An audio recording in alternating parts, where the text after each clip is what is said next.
But I do want to say something about yesterday. You know, after almost 8 years, I did not think I could be surprised about anything that George Bush says. But I was wrong.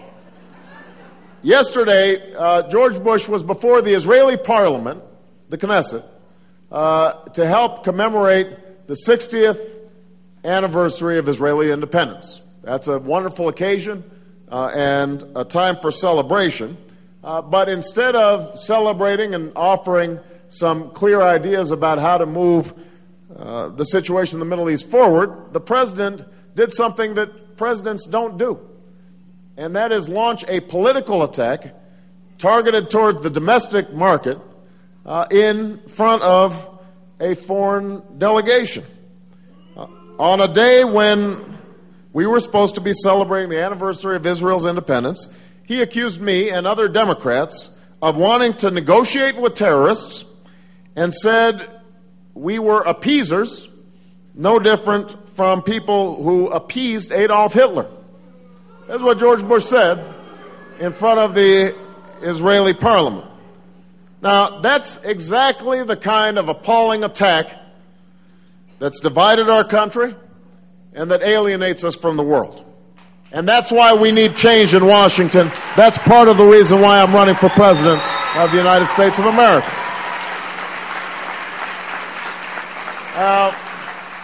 Now that was frustrating enough, but then John McCain gives a speech.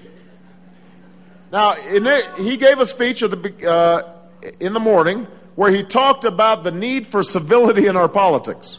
He talked about elevating the tone of the debate in our country. He talked about reaching out in a bipartisan fashion to the other side. And then not an hour later, he turned around and embraced George Bush's attacks on Democrats.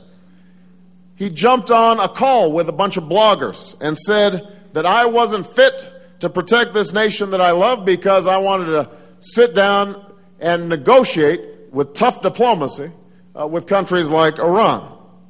Accused me of not being fit to protect this nation, a nation that my grandfather served in World War II, this nation that's given me everything that I have. So much for civility. Well, I want to be perfectly clear with George Bush and John McCain and with the people of South Dakota. If George Bush and John McCain want to have a debate about protecting the United States of America, that is a debate that I'm happy to have any time, any place, and that is a debate that I will win because George Bush and John McCain have a lot to answer for.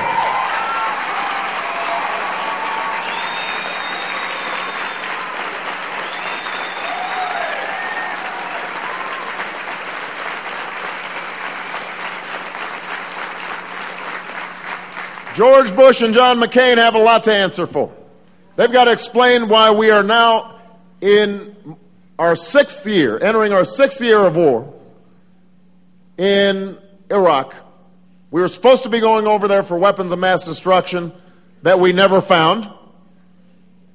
We were told that it was going to last a few months and cost a few $1 billion. We have now spent over $600 billion.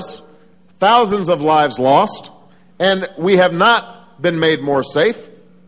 They're going to have to explain the fact that Osama bin Laden is still at large and is sending out videotapes with impunity. They need to answer for the fact that Al-Qaeda's leadership is stronger than ever because we took our eye off the ball in Afghanistan.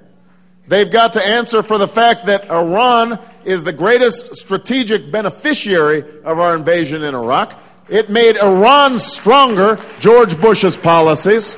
They're going to have to explain why Hamas now controls Gaza, Hamas that was strengthened because the United States insisted that we should have democratic elections in the Palestinian Authority.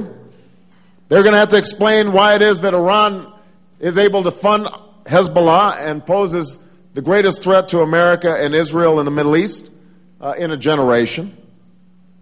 That's the Bush-McCain record on protecting this country. Those are the failed policies that John McCain wants to double down on because he still hasn't spelled out one substantial way in which he'd be different from George Bush when it comes to foreign policy. So,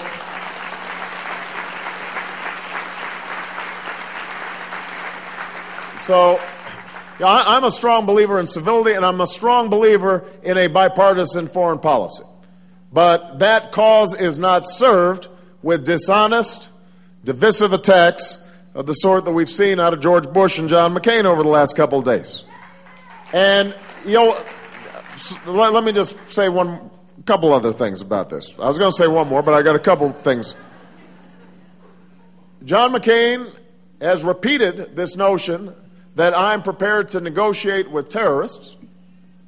I have never said that. I have been adamant about not negotiating with Hamas, a terrorist organization that has vowed to destroy Israel and won't recognize them.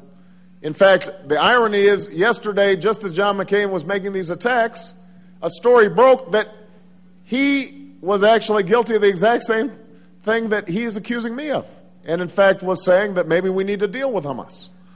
I mean, that's the kind of hypocrisy that we've been seeing in our foreign policy, the kind of fear-peddling, fear-mongering that has prevented us from actually making us safer. They're trying to fool you and trying to scare you, and they're not telling the truth. And the reason is because they can't win a foreign policy debate on the merits. But it's not going to work. And it's not going to work this time, and it's not going to work this year.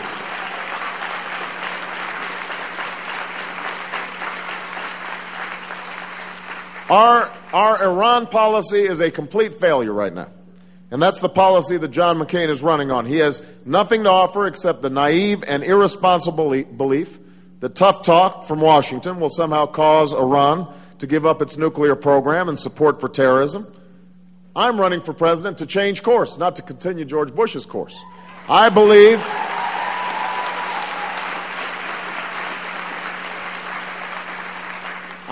we need to use all elements of American power to pressure Iran, including tough, principled, and direct diplomacy.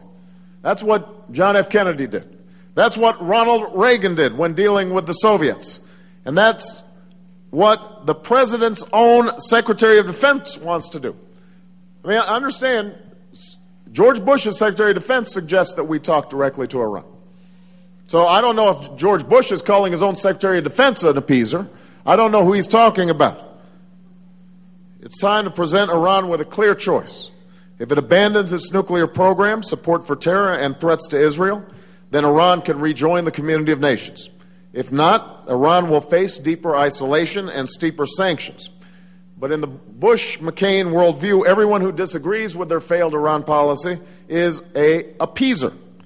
And back during his no-surrender tour, John McCain said anyone who wants to end the war in Iraq wanted to surrender.